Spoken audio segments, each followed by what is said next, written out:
Assalamualaikum warahmatullahi wabarakatuh.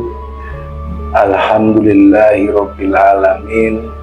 Wassalatu wassalamu ala asrofil anbiya'i wal mursalin Sayyidina wa maulana Muhammadin wa ala alihi wa sahbihi ajmain. Salam rahayu, salam sejahtera untuk kita semuanya.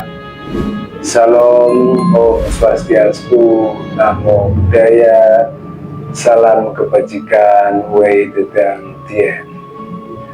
Masih bersama saya Mbah Roto dengan mengulas kembali uraian ilmiah tinggi tentang metodologi metafisika tasawuf eksakta ilmiah.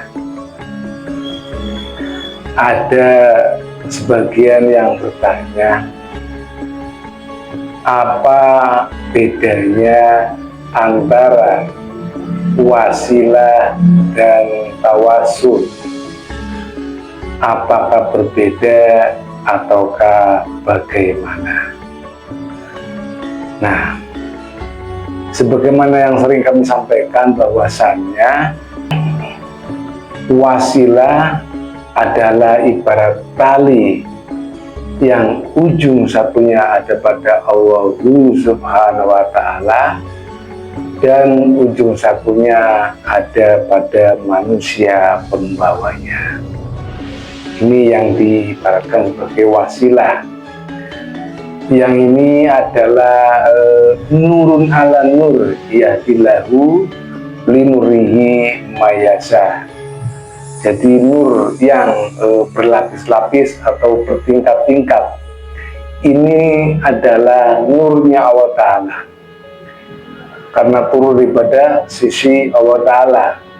Sebagaimana matahari yang sampai ke dunia adalah sinarnya.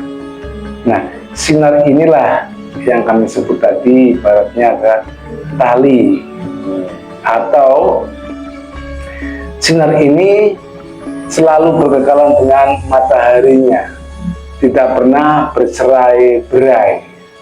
Nah, sebenarnya sinar ini atau nurnya ini adalah utusannya Allah Ta'ala, atau yang biasa kami sebutlah Rasulullah.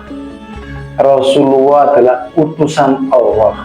Nah, jika Allah itu Maha Nur, maka yang turun daripada sisinya adalah nurnya. Jadi nur ini mewakili daripada Allah Ta'ala. Nah, ini yang disebut dengan wasilah atau nurun ala nur, yadillahu linurihi mayasa. Nah, nur ini menempati wadah seorang manusia di dunia. Jadi wasilah ini adalah tali kodim. Tali kodim itu nurun ala nur, yadillahu linurihi mayasa, yang ujung satunya ada pada sumbernya, yaitu Allah Subhanahu wa Ta'ala. Sedangkan ujung satunya di alam dunia yang ada pada manusia sang pembawanya. Ini adalah dua dimensi yang berbeda.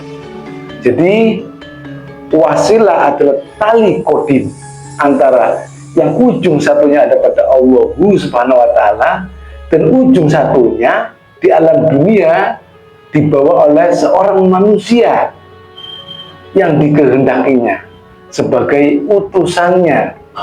Nah, karena apa? Nur yang turun daripada si Allah Ta'ala ini disebut dengan utusan Allah, karena datang daripada yang mengutus, atau yang disebut dengan Rasulullah. Jadi nur inilah yang disebut dengan Rasulullah. Nah, nur ini menempati wadah seorang manusia di dunia, maka disebut dengan Rasulullah Muhammad, karena menempati wadah zahiriyah Nabi Muhammad. Jadi bedanya antara Rasulullah dan Nabi Muhammad. Nabi Muhammad bin Abdullah adalah sebagai zahiriyah manusianya, sedangkan Rasulullah itu adalah potensi nur yang turun daripada sisi Allah Subhanahu wa Ta'ala. Nah, jadi wasilah itu adalah tali kodim, nurin ala nur, atau nur Allah Ta'ala itu sendiri, atau Rasulullah yang ujung satunya kepada Allah Ta'ala, ujung satunya kepada manusianya. Nah, ini disebut dengan wasilah atau tali kodim atau sinarnya matahari itu. Nah, tentunya sinar ini tidak pernah bercerai-berai dengan mataharinya. Begitu pula dengan Rasulullah atau nurnya, tidak akan pernah bercerai-berai dengan maha nurnya atau Allah Subhanahu wa Ta'ala itu sendiri. Nah, jadi sampai kapanpun jika kita menganggap itu ada matahari, pasti kita tidak akan pernah mengingkari sinarnya. Benar? Tak mungkin kita akan mengakui matahari tetapi mengingkari sinarnya, kan tidak mungkin. Karena tidak mungkin kita bisa melihat matahari tanpa sinarnya. Begitu juga kita manusia tidak mungkin mengakui Allah Subhanahu wa Ta'ala sebagai Tuhan atau Tuhan di ujung akhir tinggi jika kita mengingkari utusannya atau rasulnya. Nah, artinya jika kita semuanya mengakui adanya Tuhan, pasti kita akan mengakui adanya utusannya atau rasulnya. Sebagaimana di Al-Quran disampaikan di atau bahasa 28, laqad ja'akum rasulun min anfusikum azizun alaihi ma anittum harisun alaikum bil mu'minina raufur rahim. Sungguh telah ada seorang rasul di tengah-tengah kaummu pada zamanmu.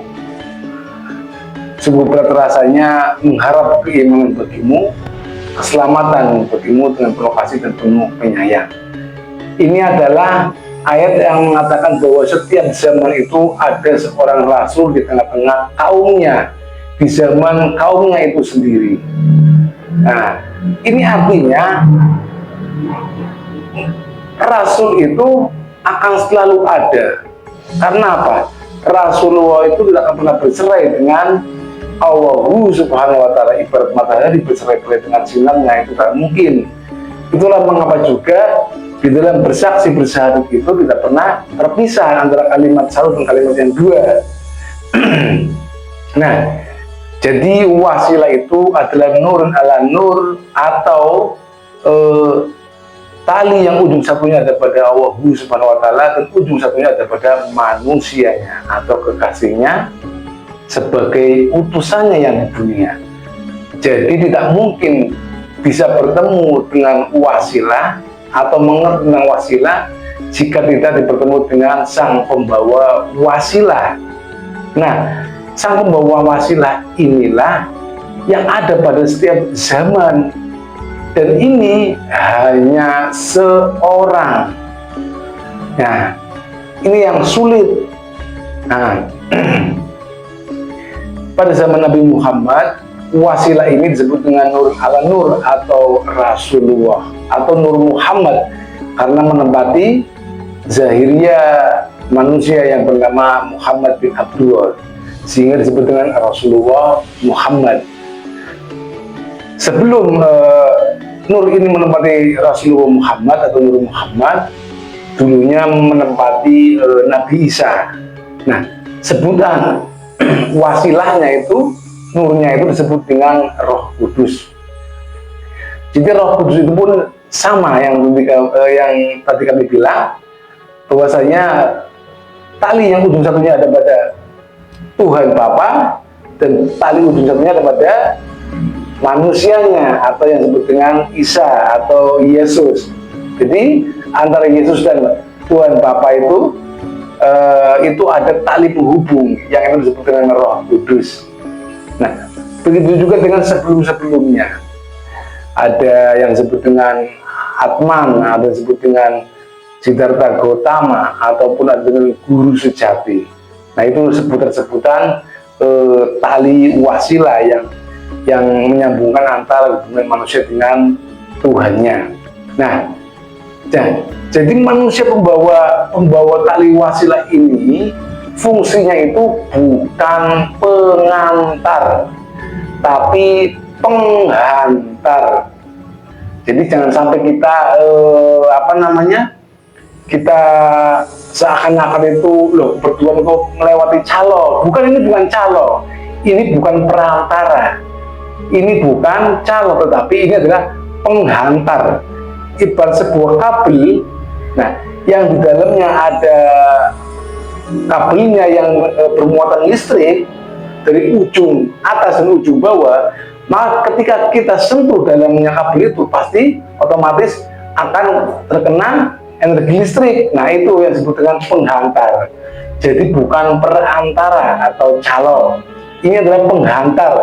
Mengalir itu sifatnya hubungannya langsung, jadi tidak ada jeda atau apapun. Nah itu yang disebut dengan penghantar. Nah jadi untuk bisa bertemu dengan wasilah, pastinya bertemu dengan sang pembawa wasilah yang di akhir zaman ini disebut dengan al-ulama warasatul anbiya atau ulil amri minkum, seorang pemimpin manusia yang dikuasakan oleh Allah Ta'ala untuk menunjukkan jalannya, caranya, kendaraannya, serta adaptasinya dalam mengenal akan Allah Ta'ala dan beribadah akan Allah Ta'ala. Itu jadi ada seorang pembawa wasilah ini, tentunya hanya itu yang akan disampaikannya. Nah, seorang pembawa wasilah ini dalam dunia disebut dengan ulil amri minkum, tetapi di alam akhirat atau alam ruhan disebut dengan waliya mursyida. Jadi sebutan di akhir zaman itu bukan Rasulullah, tapi waliya mursyida. Ini untuk membedakan antara zamannya Rasulullah Muhammad dan akhir zaman. Di akhir zaman, pembawa manusia dunia disebut dengan al-ulama warasatul anbiya, ulama yang mewarisi estafet daripada nur kerasulan nabi-nabi sebelumnya.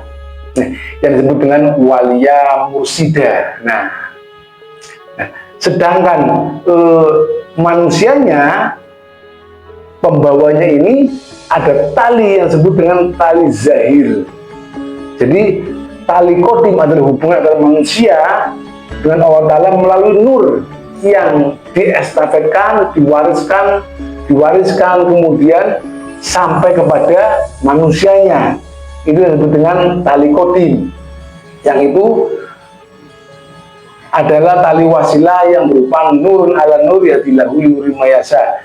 Sedangkan di alam dunia, manusia ini juga ada tali zahirnya yang disebut dengan silsilah berguru.